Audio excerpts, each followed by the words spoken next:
खुलुमबाय स्टुडिय' दं आङो राकेश रामसियारि बे समाव एबसुनि आफादगिरि बिथां दिपेन बर' बिथाङा मैयानि सानाव जे जानानै थांनाय जे आसाम आयेन आफादनि जे रां बावजा थामहिनबा बे समाव जारिमिनारि मोनसे रां बावजा जानानै थांबाय आरो बेखौ लानानैनो एबसुनि आफादगिरि बिथां दिपेन बर'आ माखासे गोनां बाथ्रा बुंनायखौ नुनो मोनदों। बिथाङा बुंथिदों जे बे समाव मोनसे जारिमिनारि जे सान थामहिनबा दिसपुरनि अनगायै आसामनि जे रां बावजा बे रां बावजाया क'क्राझाराव गिबि खेबनि थाखाय बे जाबाय बेयो बर' माहारिनि आरो सारा बिटिसि हालामनि थाखाय आरो आसाम नाङैनो आरो हादर नाङैनो मोनसे जारिमिनारि सान होननानै बाथ्रा बुंथिदों बिथां एबसुनि आफादगिरि बिथां दिपेन बर' बिथाङा। मैयानि बाजेट सेसना बा दिसपुरनिफ्राय क'क्राझार बिटिआरनि हेडक्वार्टाराव जि सेसन बेयाव खुंफुंबाय बे थारैनो मोनसे सिगनिफिकेन्ट मोनसे माइलस्टोन आरो बे मोनसे हिस्टरिक। आरोबाव बिथाङा बुंथिदों जे बे समाव जे आसामनि गिबि मन्त्रि डक्टर हिमन्त बिश्व शर्मा बे हिमन्त बिश्व शर्माया जे गोलाव समनिफ्रायनो जे जुजिनाय थामहिनबा दुलाराय बर' फरायसा आफादनि जे नांथाब नाजानानै बे समाव 125थि संबिजिरारि सोदांनाय आयेन बे आयेनखौ लाबोनो थाखाय बा पास खालामनो थाखाय बे समाव आसाम केबिनेटआव थामहिनबा मैयानि जे रां बावजा बे रां बावजा हलाव सावरायलायनानै जे हादरनि बा हादरसिम बेखौ नारसिननायनि थाखाय जाखिनि बिथांखि लाबाय बे बिथांखि लानायखौ दुलाराय बर' फरायसा आफादनि आफादगिरि बिथां दिपेन बर'आ जोबोदनो साबायखर बावनायखौ बे समाव नुनो मोनदों। 125 जि एमेन्डमेन्ट बिटिआर गोजोन गोरोबथानि जि मोनसे मुल आत्मा आरो जि आयेननि मर्यादानि गेजेरजों बिनि समस्ति बारायनायजों लोगोसे सेक्सुयेलखौ आप टु डेट लेभेल लांनांगौनि जि मोनसे बेयाव माने जि एजेन्डा हाबनानै दङ बेखौ आसाम सरकारा बा मैयानि हाउसनि गेजेरजों भारत सरकारखौ गोख्रैनो बिनि बिलखौ लाबोनायनि थाखाय नारसिनगोन होननानै गिबि मन्थ्रिया जि खोथा होदों बे थारैनो बाख्नायथाव आरो जोङो धन्यबाद होदों। आरो बिथाङा एबसुनि आफादगिरि बिथां दिपेन बर' बिथाङा बुंथिदों जे बिटिआर गोजोन गोरोबथा बे बिटिआर गोजोन गोरोबथानि मोनफ्रोमबो दफा मावफुंनायखौ नारसिन होनायनि थाखाय थामहिनबा बे समाव 100% बिटिआर एकर्ड बे एकर्डखौ मावफुंनायाव रावजोंबो कम्प्रमाइज खालामा होननानै बाथ्रा बुंथिदों बिथां दुलाराय बर' फरायसा आफादनि आफादगिरि बिथां दिपेन बर' बिथाङा। किन्तु दुलाराय बर' फरायसा आफादा आनकम्प्रमाइजिं भाबै जातीयताबाद जातीयनि सत्ता हारिनि थामोनथा रैखाथिखौ लानानै जों हाबा मावलांगोन आरो बे बेलायाव मालाबा जों सरकारजों सावरायगोन मालाबा जों जोंनि बायदि जायाब्ला जों सोमावसारगोन मालाबा जोङो आवाज होगोन मालाबा जोङो नारसिनगोन बेनो जोंनि दुलाराय बर' फरायसा आफादनि गुबै धारा आरो बिनि केरेक्टार्स। आरोबाव बिनि अनगायैबो बिथाङा बुंथिदों जे बिटिआर जौगासारनायनि थाखाय बे समाव क'क्राझारनिफ्राय कारिगावसिम जे 4 लाइन लामा बानायनाय बे लामा बानायनायखौबो बिथाङा बा बिथांखि लानाय बे बिथांखि लानायखौ जोबोदनो साबायखर बावनायखौ नुनो मोनदों आरो बेनि अनगायैबो लामा दालां जौगासारनायनि थाखाय बा बिटिआर हालामनि जौगाखांनि थाखाय 500 कोटि रां बे समाव आसाम सरकारनिफ्राय हरनायनि जे बिथांखि बे बिथांखिखौबो बिथां एबसुनि आफादगिरि दिपेन बर'आ साबायखर बावनायखौ बे समाव नुनो मोनदों। मैयानि बे सीएमनि स्पिचनि गेजेराव गोदानै क'क्राझारनिफ्राय कारिगावसिम 4 लेन इनफ्रास्ट्राक्चार रोड डेभेलपमेन्टनि खोथा 500 माने क्र'र पेकेज रोड एन्ड इनफ्रास्ट्राक्चार डेभेलपमेन्टनि खोथा सरलपारानि रोड डेभेलपमेन्टनि खोथा आरो माइन्डफुलनेस सिटी जि गेलेफु भुटानाव जि बानायनो थांगासिनो दङ कन्टेम्परारि पेरेल लेभेलाव जौगाहोनायनि जि खोथा बियो डेभेलपमेन्टनि पार्ट आरो बेखौथ' जोंनो नांखागोनखा आरो बे बिथिङाव बिथाङा मख'दों जे उदालगुरियाव मेडिकेल कलेज एन्ड हस्पिटाल गायसननायनि 2027 बेखौ थारैनो जोङो बरायो। आरो बेनि अनगायैबो आसामनि गिबि मन्त्रि डक्टर हिमन्त बिश्व शर्मा बिथां अदालगुरियाव अदालगुरि बे अदालगुरियाव दे मेडिकेल कलेज एन्ड हस्पिटाल गायसननाय जे बिथांखि लादों 2027 मायथाइयाव बे आयदाखौबो लानानै दुलाराय बर' फरायसा आफादनि आफादगिरि बिथां दिपेन बर' बिथाङा बुंथिदों जे थांनाय जानुवारि 17 जानुवारियाव जेब्ला जापान आरो करियायाव आसामनि गिबि मन्त्रि डक्टर हिमन्त बिश्व शर्माया दावबायनो थांनायनि सिगाङावनो बिथां दुलाराय बर' फरायसा आफादनि आफादगिरि बिथां दिपेन बर'आ बिथांखौ बुंथिदोंमोन थामहिनबा गिबि मन्त्रि हिमन्त बिश्व शर्माखौ बुंथिदोंमोन जे बे समाव अदालगुरियाव जे भारत भुटान सिमना साखाथि आरो बेवहाय जोबोदनो नैबे सावस्रि बिथिंखौ जौगाखां होनो थाखाय गोनांथि दङ बे बाथ्राखौ लानानै गिबि मन्त्रिजों सावरायदोंमोन आरो बे आयदाखौ लानानै बे समाव अदालगुरियाव सावस्रि बिथिंखौ जौगाखांनो होनो थाखाय मेडिकेल कलेज एन्ड हस्पिटाल गायसननो बिथांखि लादों बे बिथांखिखौ बरायदों होननानै बाथ्रा बुंथिदों बिथां एबसुनि आफादगिरि दिपेन बर' बिथाङा आरो सोलोंथाइ बिथिङावबो 6.3 बिटिआर गोजोन गोरोबथानि 6.3 दफा बायदियै बे समाव सोलोंथाइ बिथिंखौ जौगाखां होनो थाखाय आसाम सरकारा जे रां बावजायाव जे सावरायनाय आयदा लाबोदों बेनि सायावबो बिथां एबसुनि आफादगिरि बिथां दिपेन बर' बे दिपेन बर'आ हामलायथि बावनायखौ बे समाव नुनो मोनदों आरो बिथां एबसुनि आफादगिरि दिपेन बर' बिथाङा बुंथिदों जे बे समाव बर' हारिनि जे बागुरुम्बा बे बागुरुम्बाखौ डिसेम्बर दाननि सिगांनो जे 10,000निबो गोजौआव बर' हारिनि लाइमोनफोरखौ मोसानानै बे समाव बुहुमनां खालामनो थाखाय नाजानाय बिथांखि बे बिथांखिखौबो साबायखर बावदों दुलाराय बर' फरायसा आफादनि आफादगिरि बिथां दिपेन बर' बिथाङा आरो बिथाङा बुंथिदों जे बे समाव बिटिआर गोजोन गोरोबथा बे बिटिआर गोजोन गोरोबथानि मोनफ्रोमबो दफा बे दफाखौ मावफुंहोनायनि थाखाय नारसिननाय हाबाफारियाव रावजोंबो कम्प्रमाइज खालामा होननानै बाथ्रा बुंथिदों बिथां एबसुनि आफादगिरि दिपेन बर' बिथाङा आरो बिथाङा बुंथिदों जे राजखान्थियारि नोजोरजों बिथांमोना खामानि मावलांगोन सरकारा बिथिङाव खामानि मावगोन आरो दुलाराय बर' फरायसा आफादा गासिबो बिथिङावबो बे समाव माब्लाबा सोमावसारनाय माब्लाबा दफा मावफुङाब्ला बा जायखिजाया जेंना सोमजियोब्ला बे समाव हस्रिखावनाय बायदि हाबाफोरखौ मावलांबाय थागोन होननानै बाथ्रा बुंथिदों बिथां एबसुनि आफादगिरि दिपेन बर' बिथाङा दानिया फैदो बिथाङा आरोबाव मा बाथ्रा बुंदों नोंथांमोननि गेजेराव होनि मैया आसाम बिधान सभानि जि बाजेट सेसन जागायनाय आरो बेयाव राज्यपालनि भाषणखौ लानानै सिक्सिडलनि स्ट्रेंथेन खालामनायनि सायाव बा मोर एम्पावर खालामनायनि सायाव मैयानि बाजेट सेसनाव सावरायनाय जादों थोंजोङै नायोब्ला भारत उदांस्रिनि उनाव गिबि खेबनि थाखाय गोलाव सम बर' माहारिनि थामोनथा रैखाथि जोंनि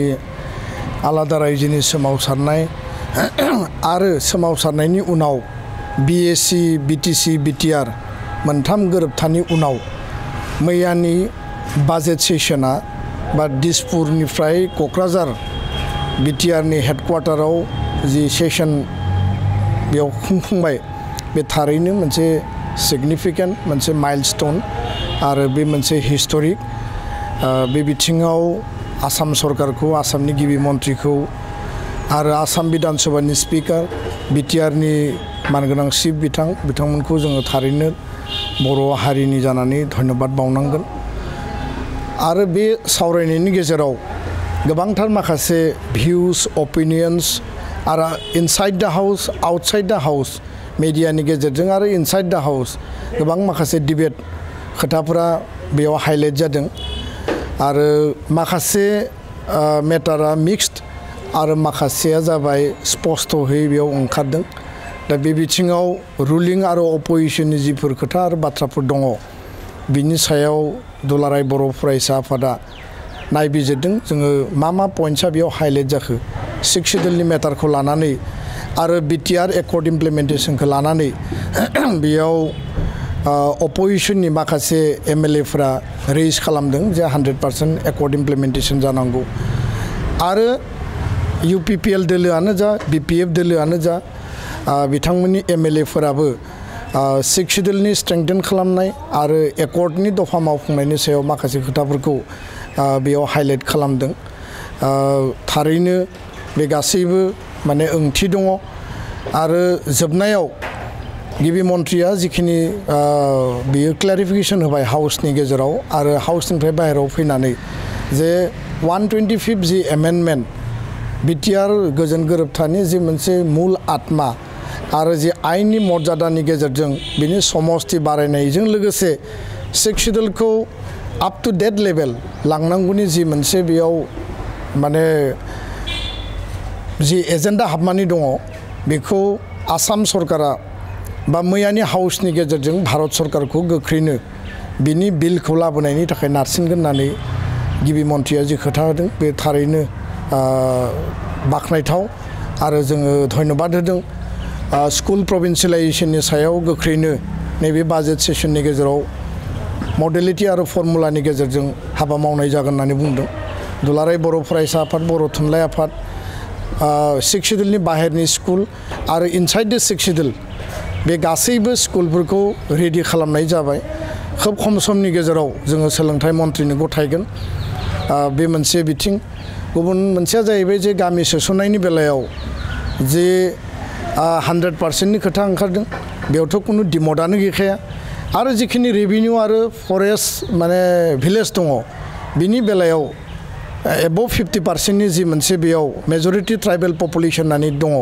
बे हिसाबैनो बियो थांगोन 100%ल' गामिखौ सोसननायनि बाथ्रा गैया 100%आथ' खुनु डिसपुट गैया किन्तु आदार देन डेट 50 एन्ड एबभ 100सिम जिखिनि ओनसोल आरो एरिया बेखौ जोङो सोसननायनि थाखाय खामानि मावगासिनो दङ आरो बे बिथिङाव जोङो मेक्सिमाम गामिखौ सोसननायनि गेजेरजों बिटिआरनि जि सिमा बारायनायनि जि पूर्णांग जि लेभेल बेखौ जोङो मावफुंनांगोन गुबुन फारसेथिं मैयानि बे सिएमनि स्पिचनि गेजेराव गोदानै क'क्राझारनिफ्राय कारिगावसिम 4 लेन इनफ्रास्ट्राक्चार रड डेभेलपमेन्टनि खोथा 500 माने क्र'र पेकेज रड एन्ड इनफ्रास्ट्राक्चार डेभेलपमेन्टनि खोथा सरलपारानि रड डेभेलपमेन्टनि खोथा आरो माइन्डफुलनेस सिटि जि गेलेफु भुटानाव जि बानायनो थांगासिनो दङ कन्टेम्परारि पेरेल लेभेलाव जौगाहोनायनि जि खोथा बियो डेभेलपमेन्टनि पार्ट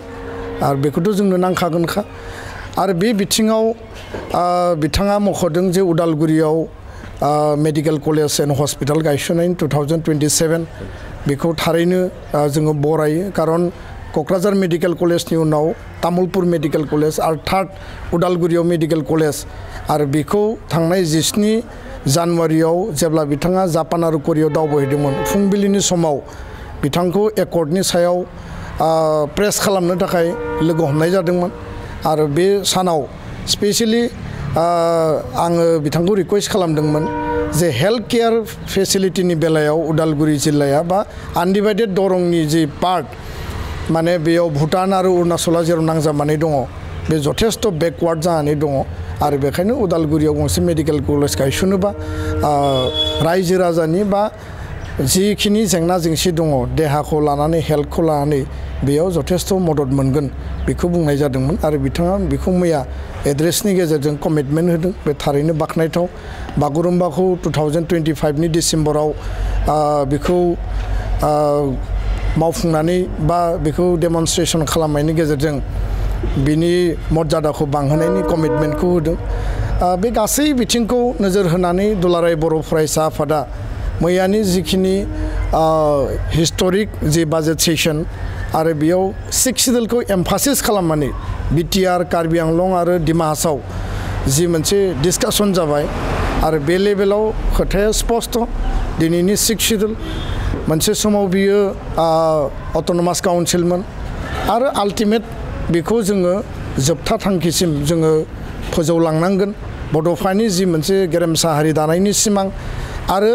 पलिटिकेल जि सेल्फ डिटारमिनेसन आत्मनियन्त्रणनि जि खोथा आरो सांबिधानिक राजनैतिक मर्यादानि खोथा बेखौ जोङो आल्टिमेट पर्यायसिम लांनांगोन दा बे वान स्टेप दिनै बेयो आवगायबाय थारैनो मिजिंथिदों जे गोबाङा जिखिनि इन्टेलेक्सुयेल दङ एकाडेमिशियानफोर दङ जिखिनि पलिटिकेलि कनसियास सुबुंफोर दङ आरो जातीयताबादनि आधाराव सोमावसारनायनि गेजेरजों थांनाय 40-45 बोसोराव जायफोरा दिनैबो गोथाङै दङ बिथांमोना मैयानि बाजेट सेसननि गेजेरजों 6 शिड्युलनि सायाव बर' हारिनि आत्मनियन्त्रणखौ लानानै बड'फानि जि मोनसे सिमां आरो सान्थौखौ लानानै जि सोमावसारनायनि जि धारा बे धारानि गेजेरजों दासिम जिखिनि मोनबाय आरो सरकारा बेखौ स्ट्रेंथेन खालामनायनि थाखाय जिखिनि कमिटमेन्ट होदों बेखौ जोङो मोनफुंनांगोन आरो माखासे खोथाया बास्तब आरो माखासे खोथाया अबास्तबबो दङ दा बेखायनो बास्तबमुखि प्रेक्टिकेल जिखिनि बेयाव इमप्लिकेसन दङ बे प्रेक्टिकेल इमप्लिकेसनखौ लानानैसो जों आवगायलांनांगोन सरसायाव गोबां खोथा फैगोन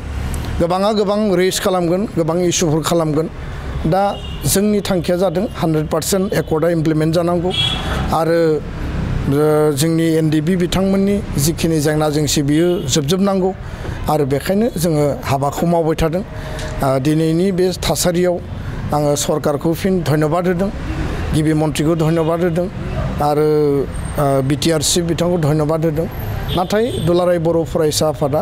गावनि जातीयताबादि जि सिन्ता सान्थौ जातीय सत्ता आरो हारि दानायनि जिखिनि जोंहा एजेन्डा दङ अबजेक्टिभ दङ जोङो जोंनि मथे इन्डिपेन्डेन्टलि जों हाबा मावलांगोन सरकारा सरकारनि हाबा मावगोन दोलोआ राजनितिक हान्जानि हाबा मावगोन किन्तु दुलाराय बर' फरायसा आफादा आनकमप्रमाइजिं भाबै जातीयताबाद जातीयनि सत्ता हारिनि थामोनथा रैखाथिखौ लानानै जों हाबा मावलांगोन आरो बे बेलायाव मालाबा जों सरकारजों सावरायगोन मालाबा जों जोंनि बायदि जायाब्ला जों सोमावसारगोन मालाबा जोङो आवाज होगोन मालाबा जोङो नारसिनगोन बेनो जोंनि दुलाराय बर' फरायसा आफादनि गुबै धारा आरो बिनि केरेक्टार्स आरो बे केरेक्टार्सखौ दोननानै जातीय संगठना जेब्लाबो गावनि ट्रेकआव मजबुतै रोखायै हाबा मावलांगोन गोजोन्थों।